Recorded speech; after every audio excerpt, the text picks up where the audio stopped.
Kita mulai. Bismillahirrahmanirrahim. Assalamualaikum warahmatullahi wabarakatuh. Selamat datang, selamat berjumpa kembali dengan saya, Jismi Mubarak. Pada kesempatan ini kita akan melanjutkan materi kuliah kita. Untuk kesempatan ini saya akan lebih banyak menyampaikan hal-hal terkait untuk praktikum yang akan kita lakukan nanti di laboratorium.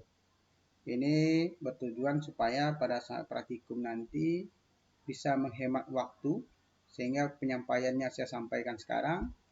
Pada saat di laboratorium Anda tinggal mengerjakan saja. Jadi tidak lama penjelasan dari saya, cukup Anda langsung bisa bekerja di laboratorium.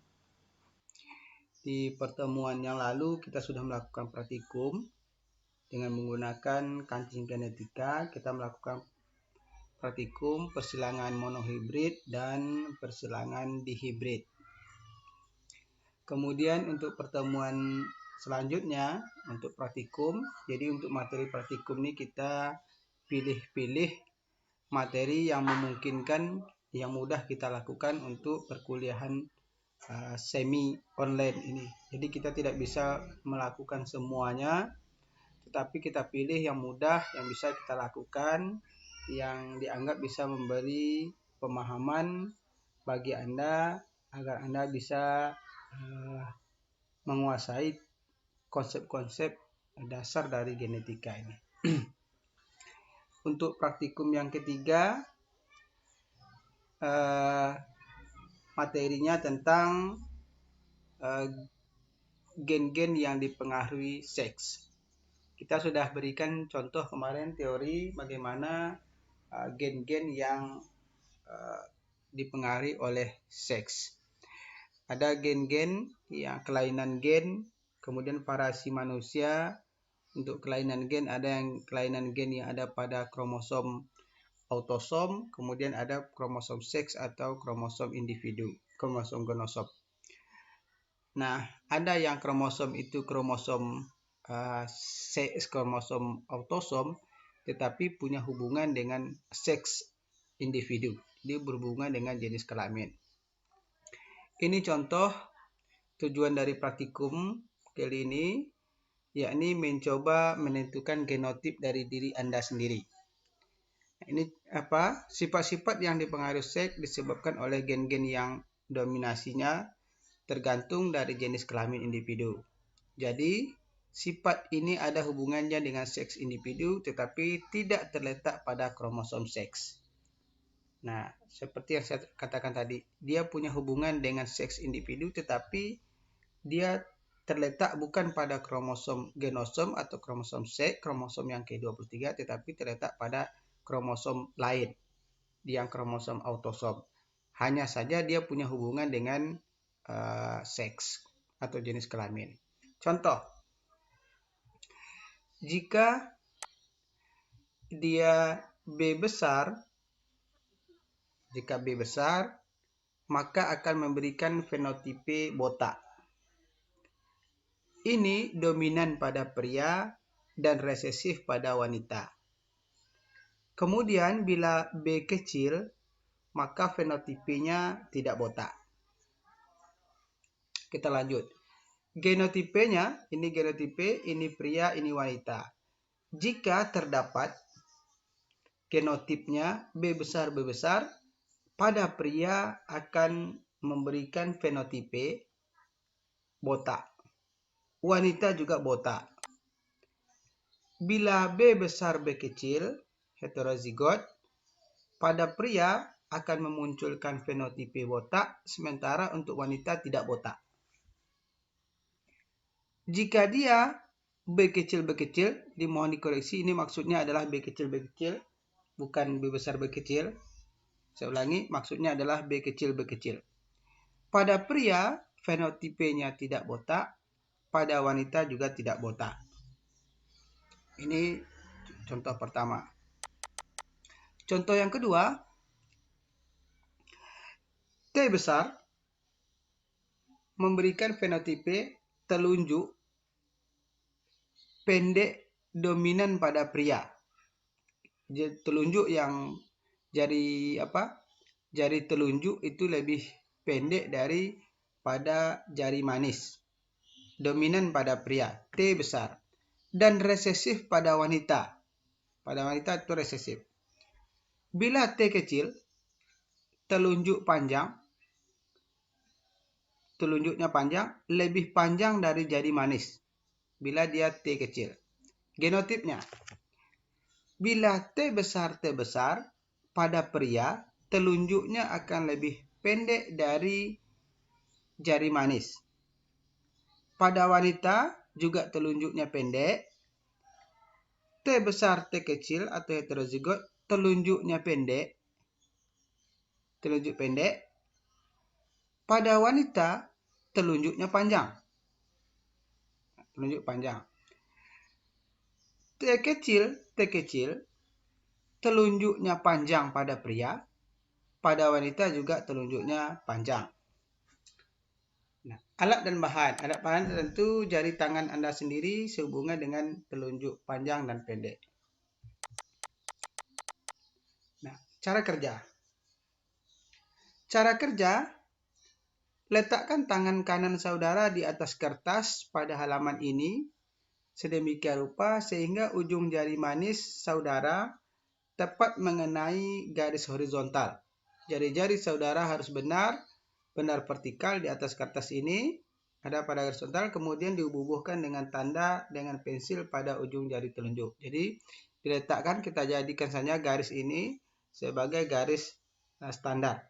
Bagian jari tengah, bagian atas, lalu nanti Anda diminta untuk menggores bagaimana perbedaan tinggi antara jari telunjuk dengan jari manis Anda. Saya akan berikan contoh. Saya contohkan.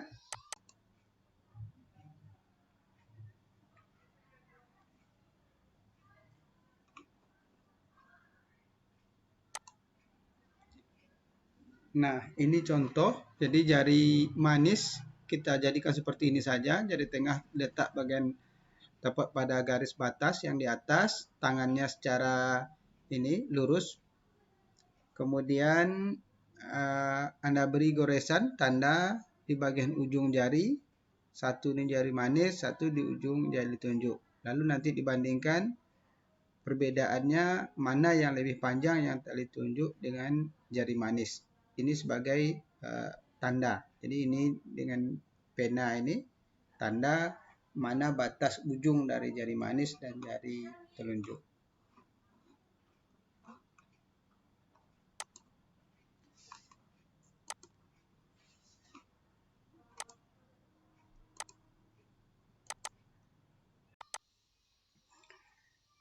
Pertanyaannya adalah, bagaimana jari-jari saudara dan bagaimana genotipe saudara? Kemudian hasil seluruh kelas seperti apa? Jenis kelamin ada pria, ada wanita. Yang jari telunjuknya pendek pada wanita berapa orang? Yang panjang berapa orang? Kemudian jumlahkan. Yang pria berapa orang? Yang jari pendek, yang telunjuk panjang berapa orang? Kemudian jumlah. Ini kelanjutannya. Ini untuk variasinya. Bila saudara memiliki jari telunjuk lebih pendek dari jari manis, kelak kawin dengan pasangan saudara yang memiliki telunjuk lebih pendek dari jari manis pula, dan anak-anaknya ternyata menunjukkan fenotipe sebagai berikut. Semua anak laki-laki memiliki jari telunjuk lebih pendek dari jari manis. Kemudian yang kedua, anak-anak perempuan sebagian memiliki jari telunjuk lebih pendek dari jari manis dan sebagian lagi lebih panjang. Nah, kemudian bagaimana genotip saudara dan pasangan saudara nanti kalau kalian nikah?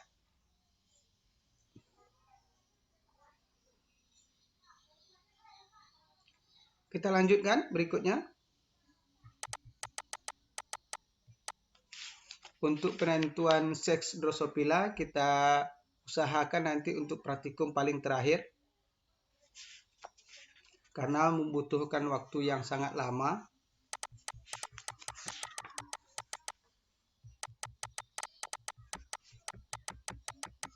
Kita skip.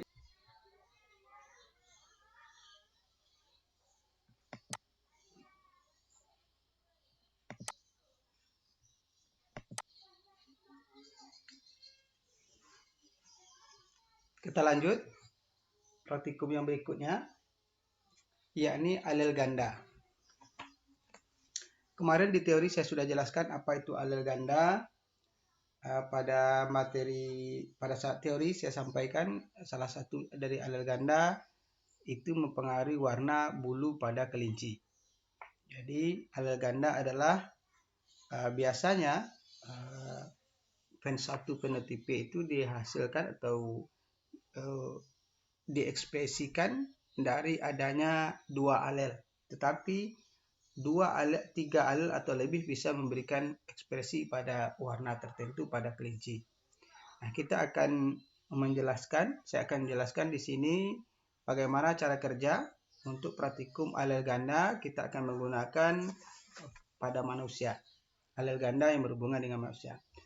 Adapun tujuan praktikum untuk kali ini yakni mempelajari beberapa sifat keturunan pada manusia yang ditentukan oleh pengaruh alel ganda. Kemudian menganalisis frekuensi gen pada suatu populasi. Nah, kita akan praktek hanya menggunakan yang nomor 1 dan dengan nomor 2 saja. Nomor 3 kita tidak lakukan. Bahan yang digunakan adalah jari tangan dan kita pakai satu saja, jari tangan praktikan. Ini saja, yang selebihnya kita tidak lakukan. Cara kerja untuk alel ganda. Gen beralel ganda pada rambut jari tangan. Amati jari tangan saudara dengan kaca pembesar atau lup. Dengan lup.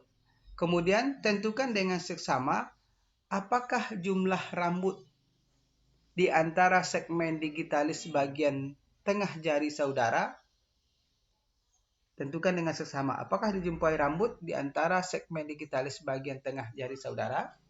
Kemudian tentukan genotip saudara. Lalu hitung frekuensi genotip populasi di dalam kelas. Apakah tampak adanya ciri populasi etnik? Kemudian coba bedakan antara berbagai variasi etnik di dalam populasi kelas. Jadi kita praktikumkan yang A saja, yang B kita tidak lakukan. Ketentuannya sebagai berikut.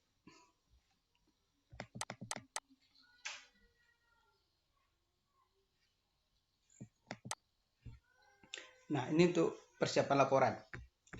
Laporan sementara, laporannya untuk praktikum, tentukan nanti genotip Anda. Genotip Anda apa? Anda termasuk yang bergenotip apa? Ada tabel di sini, kolom-kolomnya, ada H1, H2, H3, H4, dan H5. Jadi Anda checklist berapa orang di antara kelompok Anda di dalam kelas yang terdapat H1, H2, H3, H4, dan H5. Kemudian terakhir nanti hitung berapa frekuensi genotip di dalam kelompok Anda dan kelas. Nah, kelompok dan kelas.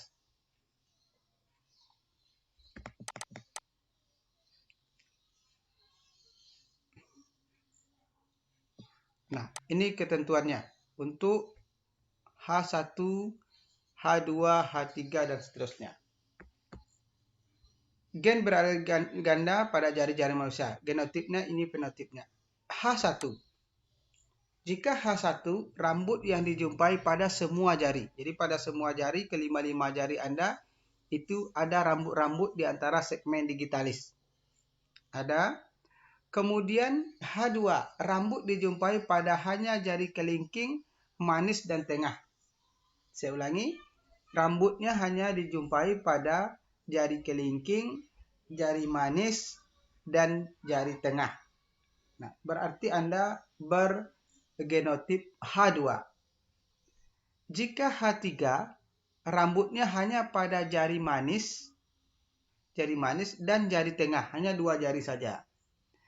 Sementara jika H4, rambut hanya pada jari manis saja, dan H5 tidak ada rambut pada keempat 4 jari. Jadi tidak ada rambut sama sekali di keempat jari. Jadi Anda cek, lihat ini dengan menggunakan loop, kalau kurang jelas dengan mata Anda, apakah Anda termasuk yang H1, H2, H3, H4, atau H5. Kemudian setelah ditentukan masing-masing, baru nanti dimasukkan ke dalam kolom yang ada, berapa orang yang H1, berapa orang yang H2, berapa orang yang H3, berapa orang H4, berapa orang yang H5. Kemudian hitung berapa frekuensi di dalam kelompok Anda, berapa yang H1, berapa yang H2, berapa yang H3, berapa yang H4, berapa yang H5. Nah.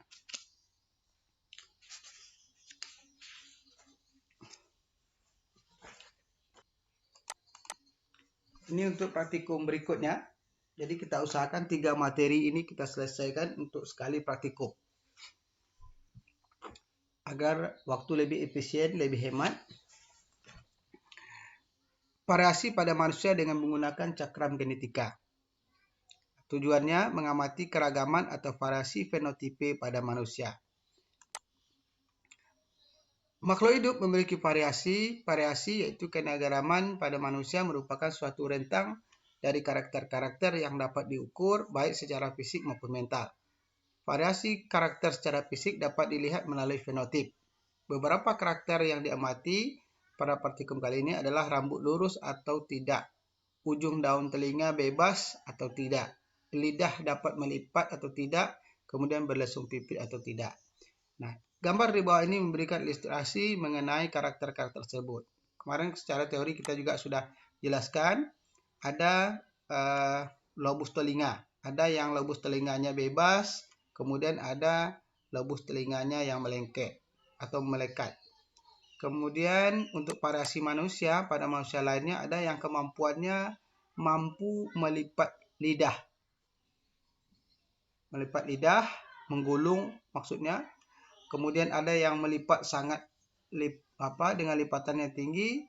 Kemudian ada yang tidak bisa melipat lidah.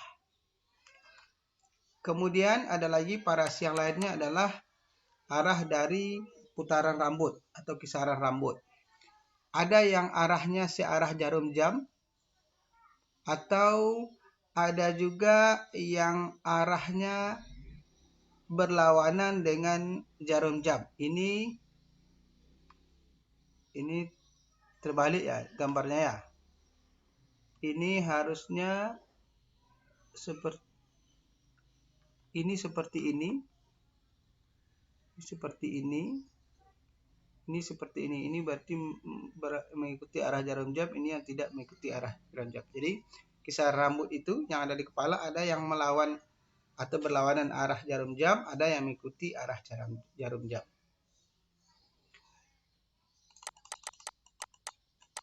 Cara kerjanya, alat dalaman diri sendiri, kemudian cakram genetika yang ada pada manusia. Cara kerja, tentukan karakter fenotip diri Anda berdasarkan cakram variasi manusia. Kemudian yang kedua, karakter pertama dimulai dari pusat lingkaran bagian tengah atau pertama dengan mengamati fenotipe rambut. Setelah itu, pengamatan bergerak ke lingkaran kedua pada cakram dengan mengamati arah pusaran rambut Anda. Demikian selanjutnya sampai pengamatan karakter pada lingkaran terluar. Kemudian tentukan angka yang Anda dapatkan untuk diri Anda.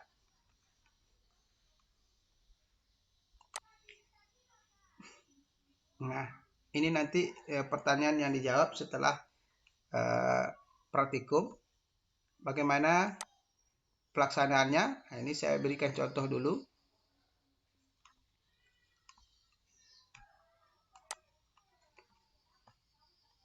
Pertanyaan pertama, misal.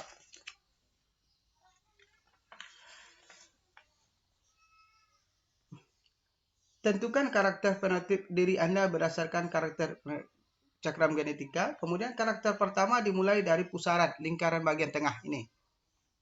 Bagian tengah. Kemudian dengan mengamati fenotipe rambut.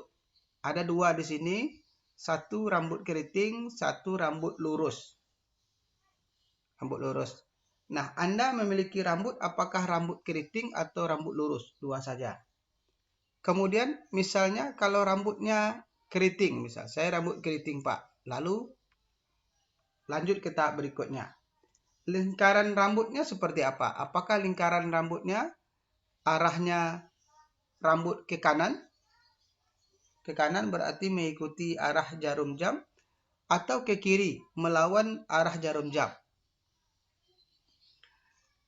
Anda tentukan ke kanan atau ke kiri. Boleh diarsir di kertas praktikum Anda nanti, di kertas yang ada. Kemudian selanjutnya tentukan karakter lagi. Apakah Anda memiliki lesung pipi atau tidak lesung pipi? Kalau punya lesung pipi, diarsir mana yang lesung pipi. Kemudian lanjut berikutnya, lobus telinga. Apakah lobus telinganya bebas atau melekat? Kalau melekat, diarsir bagian yang melekat. Kemudian lidah. Apakah Anda punya kemampuan melipat lidah atau tidak? Kalau Anda punya kemampuan lidah melipat, maka arsir wilayah yang melipat. Kemudian golongan darah. Golongan darah Anda apa? Apakah A, B, AB, atau O? Maka arsir. Dari sana Anda akan bisa tahu berapa skor yang Anda miliki. Skor Anda. Jadi Anda tentukan sendiri skor Anda berapa dan skor angka yang Anda dapati berapa untuk skor Anda. Jadi dari yang ada, Anda akan bisa tahu Anda berada pada skor yang berapa. Ini kan ada skornya, contoh 49, berapa lagi? 41, 42, dan seterusnya. Jadi Anda termasuk skor yang keberapa. Baru setelah itu, Anda lanjutkan untuk pertanyaannya, apakah ada teman Anda dalam satu kelas yang memiliki angka yang sama dengan Anda? Nanti di saat praktikum. Siapa di antara Anda di dalam kelas yang punya skornya sama dengan Anda? Jika ada, dapatkah Anda mencari karakter lain selain yang membedakan Anda dengan teman Anda tersebut? Ada tidak karakter lain yang bisa membedakan?